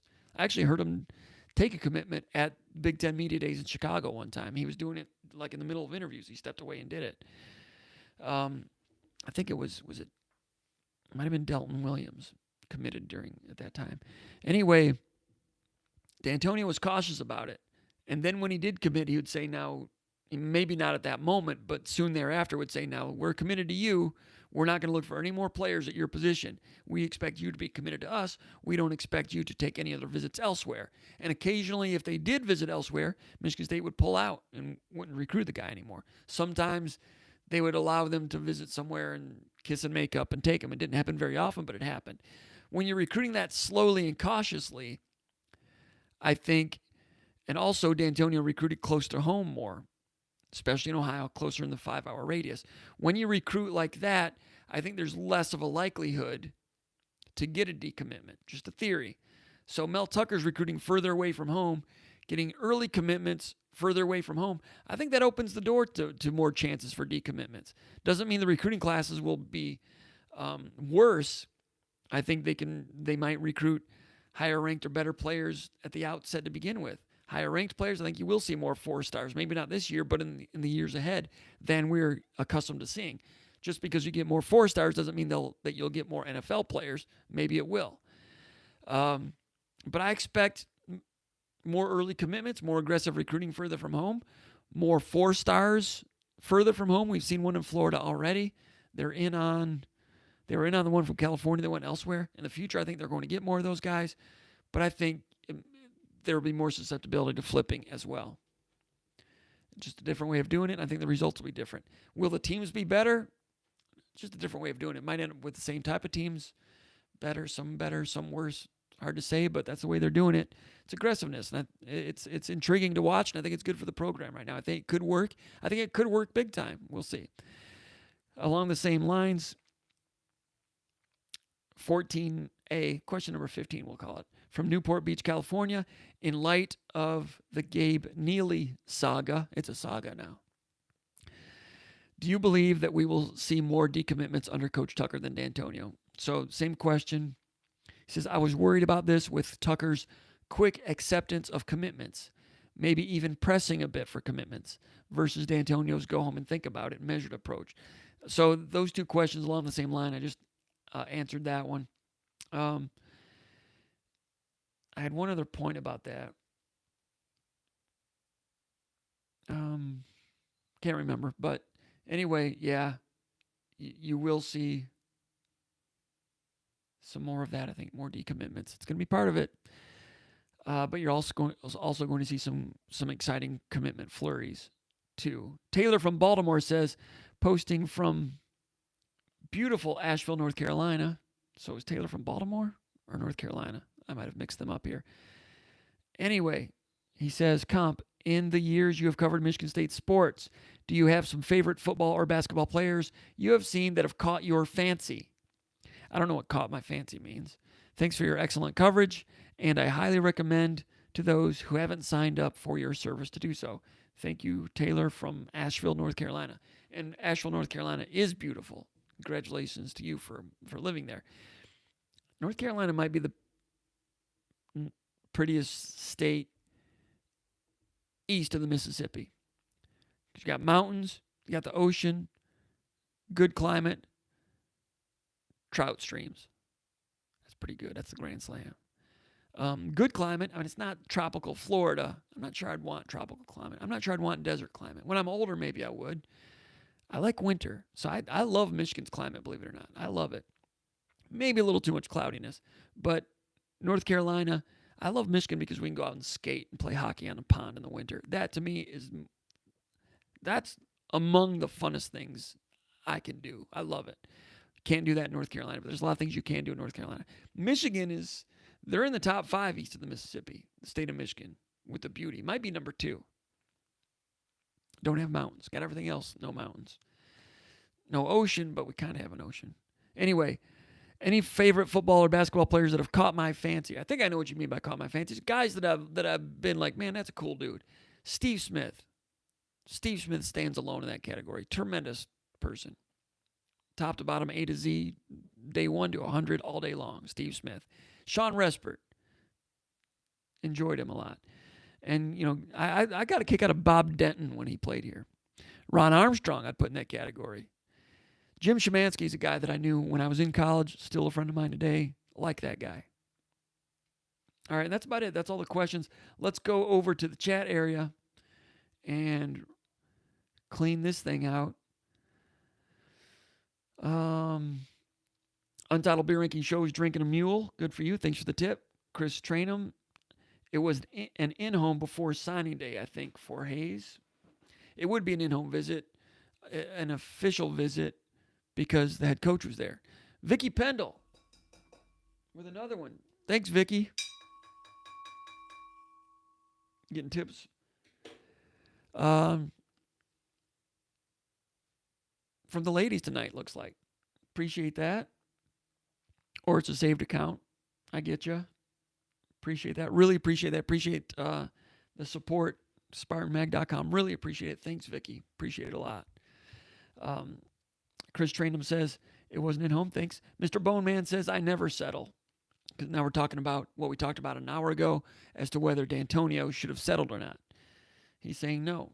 And looking at all things right now, if it stays the same from here on in, I'd have to agree. And I didn't always think that way, but I think I can see the logic behind it now. AC Sports Talk asked for the latest on Gabe Neely.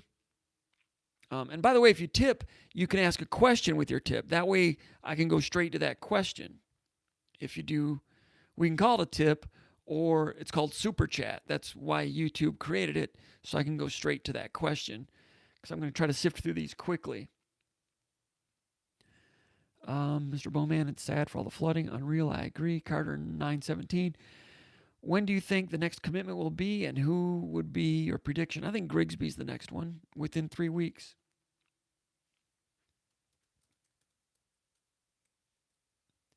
And that's another defensive back, and I don't know if that helped, if that was part of the reason Neely was scared off a little bit, but I see Neely as a corner. Grigsby's a safety, 6 feet 190, from Louisiana, ranked number 18 player in the state. He's a 3-star. I think he's a 4-star talent. If you're playing in the state of Michigan, I think he'd be a 4-star player. Physical, quick hips. Armstrong, go watch that video of Javon Grigsby. We talked about him last week a lot. I think we talked about him a lot in the recruiting wrap with Corey Robinson. And I think he's every bit as good as the 4-star safety that's going to Penn State.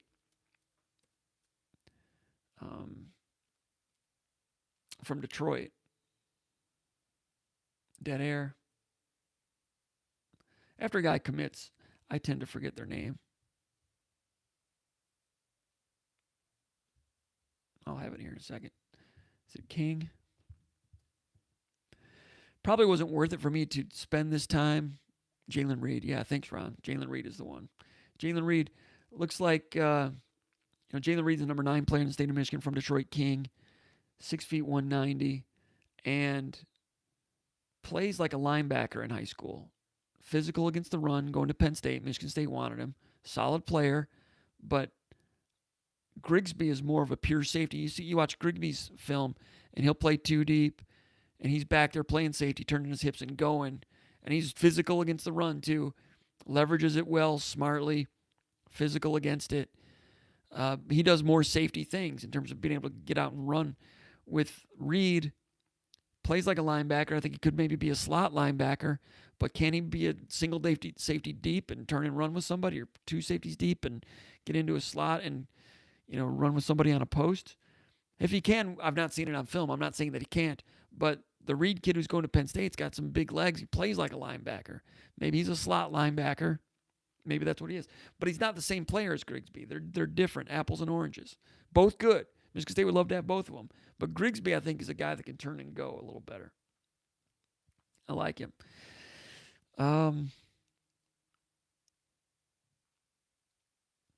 MSU fan number 1 says Michigan State will need the NC and G9. I don't know what that means. Mr. Boneman, I live in Harper Woods, and it never rained that day down here. Yeah, that's what I'm talking about. All right, it was 8 inches, says Wozniak. So it rained 8 inches up there by Midland. That is a lot in a short amount of time, okay? Stand corrected. Something must have happened to break the dam up there.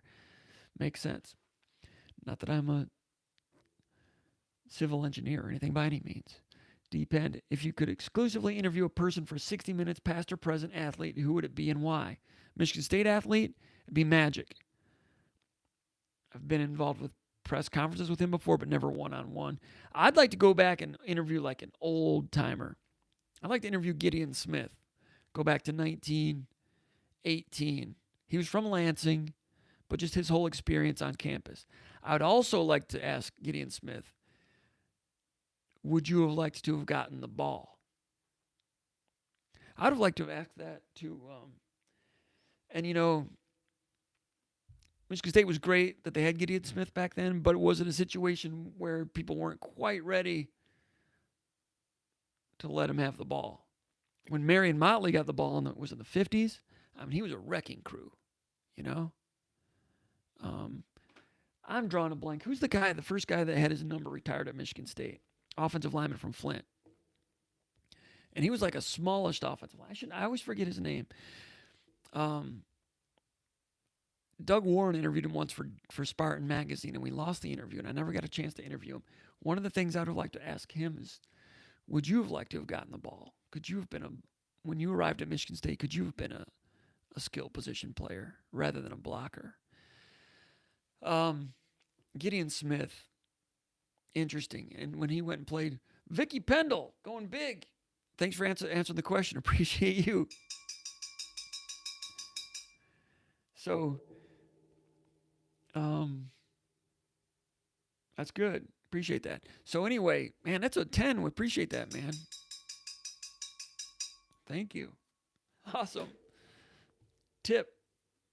Bar down to sliding the drink down to you. Appreciate that.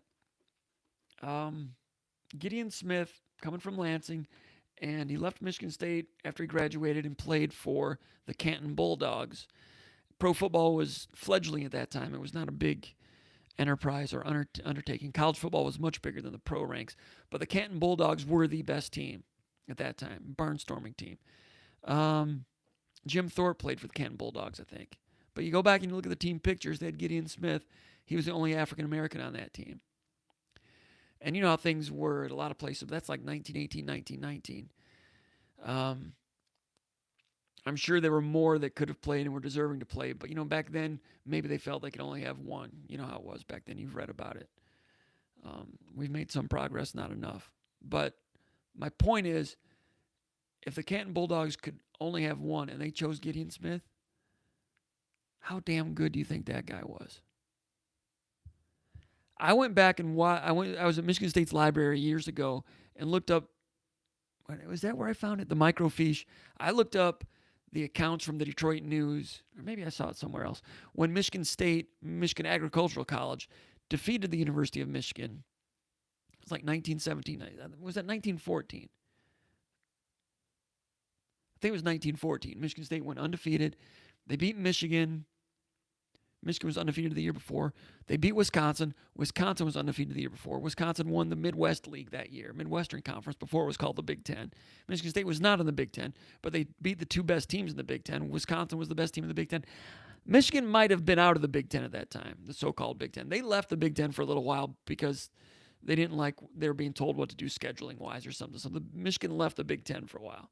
That might have been when Michigan State beat them. Anyway, Michigan State beat the two best teams in the Midwest, Wisconsin and Michigan. They went undefeated. Retroactively in 1914, I think Harvard was awarded the retroactive national championship in, what was the year when they started handing out retroactive national championships? It might have been 1924. Because there were some questions as to whether Illinois with Red Grange or the Four Horsemen, was that the same year? There was talk. That's when college football got to the point like, we're number one, you say you're number one. The term national championship, the phrase didn't even exist in 1914. So programs that say, we won the national championship in 1901, that's bullcrap because the phrase didn't even exist. They didn't walk off the field saying we won the national championship. There was no national championship. They went undefeated, whatever. But it wasn't until 1924 that somebody invented a calculator in Illinois, Champaign, Illinois, because of the Red Grange Illini, and they wanted to go to put together stats and figure out who is really number one in the country. And while we're at it, let's go all the way back to 1880 and decide who was the national champion in 1880. Well, let's see. Princeton was 5-0 in 1880. Oh, and Penn was 4-1, but Princeton beat them. So let's give Princeton the national championship in 1880. And in 1881, let's give it to Princeton again. And in 1882, let's give it to Princeton. If you look back, Princeton's got like 19 national championships back then. Awarded retroactively by somebody with a computer in Champaign, Illinois in 1925. By the way, 7 of Michigan's national championships were retroactively awarded also, including 1901. So those guys that won a national championship in 1901 at Michigan, a lot of them weren't informed they were national champions until half of them had already died. And by the way, they won the national championship that year with a round ball. The football was round back then. And I understand they outscored their opponents 680 to 0 or something, but do we really have proof of that? Any video of that? No, it wasn't invented yet. Any radio? No, it wasn't invented yet. But we all believe it, don't we? Anyway, Brad Fashenko, thanks a lot, man. Happy holidays. I don't know if you can hear the bell or not. Thanks, Brad. And Brad, thanks for your great attendance. Thanks for your great attendance every single week and your support over the years of Spartan Magazine, SpartanMag.com. Greatly appreciate it. Thanks for the tip. It's been a joy to be your bartender tonight. Let us know what you're drinking. We've only got a few more. We're gonna run out of juice here in a minute. I've got to get through this. Let me get through these questions. That's what the super sticker, the super chat is for, to ensure that that I'll get to your question. Midland River cresting at 35 feet, 1 foot higher than 1986, 2 failed dams. Oh, I didn't know that. So in Midland, there have been more dam breakages. I didn't realize that. I need to do more information on that. I need to be more informed on that. Mr. Bowman says, hey, when Tom retires, do you think Scott Skiles will be a good choice of coach? I know Nils Deco has always said that Skiles will be good. Not sure he has the temperament to be a college coach. That'd be interesting. It'd be an interesting choice. Skiles is what, about 55 now? That'd be interesting. Amy Garland says, thanks, Comp. That's actually Tyrone Garland, I think, checking in at the in-laws in Pinckney. Great to have you in the state of Michigan, Tyrone. There it says Tyrone Garland. For a few days, back to Chicago. Then back. Good to have you in town. Take care. Be safe. Gordon Tanona, good Polish name. Not sure what he's talking about.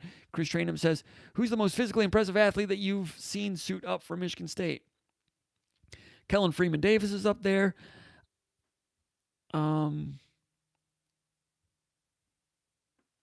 Have to be a tailback, right? Like Javon Ringer or something like that. Matt Trannon was interesting. Eric Morris. Eric Morris he had a wallet that said BMF on it. I'm not swearing tonight. Desert Spartan says, fix the Lake Superior leak. I agree. Mr. Boneman says, look forward to your show. Great job, my new friend. Thank you, Mr. Boneman. Carter917 says, is there anything on Bates potentially reclassifying? Not that I've heard. That was the plan before the G League changed. It's my understanding.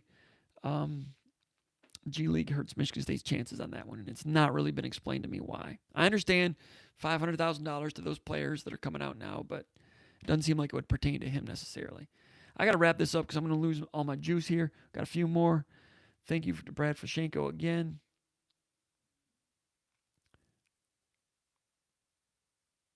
Jalen Reed. I'm looking through some of these. Good food and beer in Asheville as well. Went there for a wedding last summer. I've heard good things about it, for sure. IMG has 2 teams, a varsity team and a national team. Good point. Ron Armstrong, I think if the one and done goes away, that would certainly prolong it. Talking about Izzo, I think. Who starts at quarterback? Okay, I think we're all caught up. We are going to go ahead. Chris Trainham says that was a huge bummer that Hill was forced to play point guard. He was a great shooter. He was a great shooter. Kind of fogged out a little bit as a senior. Desert Spartan says, I prefer the 12 conference game format. Force everyone through that meat grinder. It'd be entertaining. You'd have a lot of... That meat grinder would produce a lot of 500 teams, though. Brian Skilacci. Thanks a lot, Brian. Thanks a lot. Getting that tip in at the end of the night. Turning the lights on.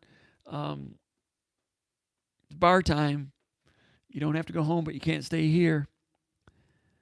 It's a Friday ritual now. Looking forward to it each week, Chris says. Thanks a lot. Thanks. Gordon says you deserve Benjamins. Not. Can't disagree with you. Tough crowd. Thanks. But actually, I think Gordon did tip. I believe Harlan's title had to be that because of his FSU contract. Okay. Thanks, Detroit Spartan. That makes tremendous sense. That makes a lot of sense. And I know you're a great source. And that makes a lot of sense.